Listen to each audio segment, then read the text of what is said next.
বাংলাদেশ আমাদের প্রিয় মাতৃভূমি। এই দেশ আমাদের দেশ। আমরা চাই এই দেশ সুখী সমৃদ্ধ হোক। এই দেশের প্রতিটা মানুষ তার ন্যায্য অধিকার লাভ করুক, সবার গণতান্ত্রিক অধিকার নিশ্চিত হোক, সবাই যেন শান্তি শৃঙ্খলার সাথে বসবাস করতে পারে, আমরা সে প্রত্যাশা আশা করি। আমাদের এই প্রিয় মাতৃভূমি একটা সময় ছিল বাংলা সালতানাতের অংশ। বাংলা সালতানাতটা বাংলাকে কেন্দ্র করে এবং বাংলার যে আশেপাশের অঞ্চলগুলো ছিল সেগুলোকে কেন্দ্র করে বাংলা সালতানাত ছিল। এটি 1352 সাল থেকে শুরু হয় এবং 1576 সাল পর্যন্ত বিদ্যমান ছিল। ওই সময় বাংলা ছিল পৃথিবীর সবচাইতে ধনী এবং উন্নত অঞ্চল ছিল। পরবর্তীতে মুঘলরা বাংলা অঞ্চলের নিয়ন্ত্রণ নেওয়ার মাধ্যমে তারা বাংলা সভা প্রতিষ্ঠা করে। তখনও বাংলা স্বায়ত্তশাসন লাভ করেছিল এবং ওই সময় মুঘল সাম্রাজ্যের অন্যতম সবচেয়ে ধনী প্রদেশ ছিল বাংলা।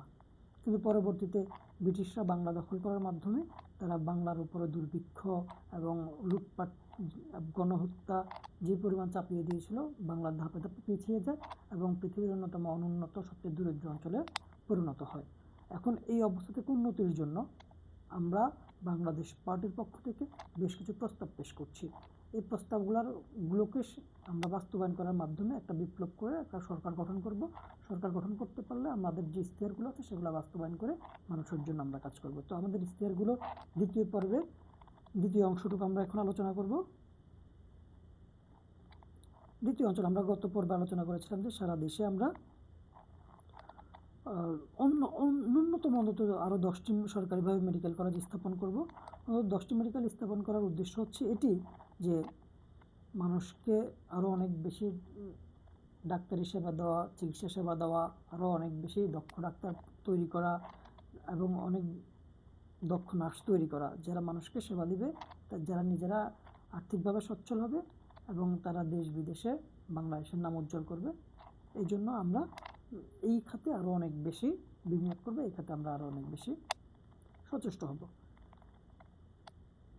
এর পরবর্তীতে আছে মানুষের চিকিৎসা সেবা নিশ্চিত করার জন্য বৃহত্তর জেলাগুলোতে, আগে আমাদের যে বৃহত্তর 19টি জেলা ছিল সম্ভাব্য, এই বৃহত্তর জেলাগুলোতে আমরা অন্তত একটি করে কিডনি, লিভার এবং ক্যান্সার চিকিৎসার বিশেষায়িত হাসপাতাল আমরা তৈরি করব। এর মাধ্যমে আমরা মানুষকে এই জটিল এবং কঠিন রোগের চিকিৎসা ব্যবস্থা নিশ্চিত করতে চাই।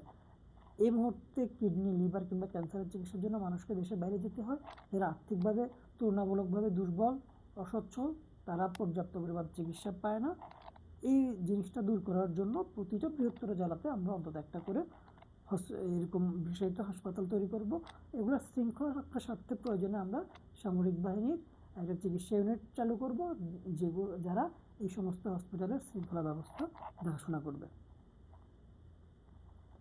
পরবর্তী 7 নম্বরে আমাদের যে ইশতেহার আছে সেগুলো হচ্ছে উপজেলা স্বাস্থ্য কমপ্লেক্স, যেগুলো উপজেলা হসপিটাল, সেগুলোকে কমপক্ষে 100 বেডে উন্নতিকরণ করা। যদি উপজেলা স্বাস্থ্য কমপ্লেক্সে আরও বেশি বেডে উন্নত করতে হয় আমরা সেটাও করব। যে সমস্ত জায়গায়, যে সমস্ত হসপিটালের পর্যাপ্ত পরিমাণ জায়গা রয়েছে সেখানে আমরা প্রয়োজন 150 কিংবা 200 শয্যাতে উন্নত করব, সেখানে সব ধরনের ফ্যাসিলিটি রাখবো। বর্তমান উপজেলাগুলোতে অপারেশন করার জন্য পর্যাপ্ত পরিমাণে উটি বা সেই ধরনের যন্ত্রপাতি নেই, সেগুলো আমরা অবশ্যই ব্যবস্থা করব। টেস্টের জন্য যাবতীয় যে এলিমেন্টস প্রয়োজন, উপকরণ প্রয়োজন, সেগুলো আমরা সেখানে সেট আপ করবো এবং এগুলো দেখাশোনার জন্য একটা সুশৃঙ্খল ব্যবস্থা আমরা প্রণয়ন করব। এর মাঝে এরপর 8 নম্বর হচ্ছে যে স্কুল, কলেজ ও বিশ্ববিদ্যালয়ের সিলেবাস আধুনিক সময় উপযোগী করা হবে, ক্লাস শিডিউল আধুনিকায়ন করা হবে। দেখুন, শিক্ষাখাতে আমরা সবচেয়ে বেশি জোর দিচ্ছি এজন্য, একটা জাতি যত বেশি শিক্ষিত হবে, যত বেশি সুশিক্ষিত হবে, ওই জাতি কিন্তু তত বেশি ইনশাআল্লাহ উন্নতি লাভ করবে। এখন হচ্ছে আমাদের যে বর্তমান শিক্ষা ব্যবস্থা রয়েছে এটা একেবারেই মানদাত্তার আমলে, যে একটা বাচ্চা সকাল 8টা কিংবা 9টা বাজে বিদ্যালয়ে যায়, সে প্রায় বিকাল 4:30, 4টার দিকে তার বিদ্যালয় ছুটি হয়, বাড়িতে আসতে আসতে 5টা বাজে। সে কিন্তু প্রতিনিয়ত যে পাঠ্যপুস্তক আছে এইটার মধ্যে দিয়ে সে যায়, এরপর বাড়িতে এসে আবার হোমওয়ার্ক করতে হয়। তাহলে সে কী শিখলো? সে পর্যাপ্ত পরিমাণ না বিদ্যালয়ে পড়াশোনা করতে পারতেছে, না বাড়িতে এসে খেলাধুলার সময় পাচ্ছে, তার ব্রেন কিন্তু, মেধা কিন্তু সেভাবে বিকশিত হচ্ছে না। সেজন্য আমরা কী করব? ক্লাস শিডিউলটাকে যুগোপযোগী করব। 9টা থেকে 3টা বা 4টা পর্যন্ত যেটাই চলুক, মাঝখানে বাচ্চারা একটা সার্টেন টাইম, এখন তো 1 ঘন্টার টিফিন চলে, 1 ঘন্টার টিফিন একটা বাচ্চারা কী করে, কি খাবে? খেলাধুলা করবে। তা আমরা কী করবো, একটা ক্লাসে রাখবো স্পোর্টস ক্লাস। এখন হয়তো তীব্র গরমে আপনারা বলবেন যে বাচ্চারা কোথায় খেলবে, মাঠে তো অসুস্থ হবে, কিংবা বৃষ্টির সময় বাচ্চারা কোথায় খেলবে। আমরা একটা প্রতিটা স্কুলে একটা বড় রুম রাখবো, যেখানে প্রতিটা একটা শ্রেণীকক্ষের বাচ্চারা একটা 30 মিনিট কিংবা 40 মিনিটের একটা ক্লাসে পাবে। যারা যে খেলা দক্ষ সেখানে তারা ওই খেলার চর্চা করবে, এবং একই সাথে যারা সাহিত্য চর্চা করবে তাদেরা সাহিত্যভিত্তিক চর্চা করতে পারবে। এটা আলাদা একটা ক্লাস ম্যান্ডেটরি থাকবে। এটা হচ্ছে তাদের রিফ্রেশমেন্ট, তাদের mental health development, physical health ডেভেলপমেন্টের জন্য পাঠ্যপুস্তকের পাশাপাশি একটা সাবজেক্ট থাকবে এরকম। এরপরে আসেন যে কলেজগুলোতে উচ্চ মাধ্যমিক পর্যায়ে বিশেষ করে এবং জাতীয় বিশ্ববিদ্যালয়ের অধীনে অনার্স ডিগ্রি কোর্সগুলোতে বছর একবার রুটিন দিয়ে দেয়, এরপরে অ্যাকচুয়ালি এর কোনো আর নোটিশ বোর্ডে এর কোনো অস্তিত্বই থাকে না। কিন্তু আমরা যেটা করব, প্রতিনিয়ত নোটিশটা বোর্ডে আমরা ক্লাস শিডিউলটাকে প্রতি সপ্তাহ কিংবা প্রতিটি মাসেরটা একবার করে টাঙিয়ে দেবো। এর জন্য টাঙিয়ে দেবো যে কোথাও যদি কোনো চেঞ্জ হয়, আপডেট হয়, সেটা যেন শিক্ষার্থীরা খুব সহজে জানতে পারে। এবং এই যে পাঠ্যপুস্তক 8টা-9টা করে বই, এটাকে কীভাবে কমানো যায়, যুগোপযোগী করা যায়, আমরা কিন্তু এই ব্যাপারে পর্যাপ্ত পরিমাণ পদক্ষেপ নেব। এরপরে আসেন, বিশেষায়িত প্রযুক্তি বিশ্ববিদ্যালয় স্থাপন করা হবে এবং ডিপ্লোমা শিক্ষা পুনর্বিন্যাস ও ডিপ্লোমাধারীদের উচ্চশিক্ষার সুযোগ নিশ্চিত করা হবে।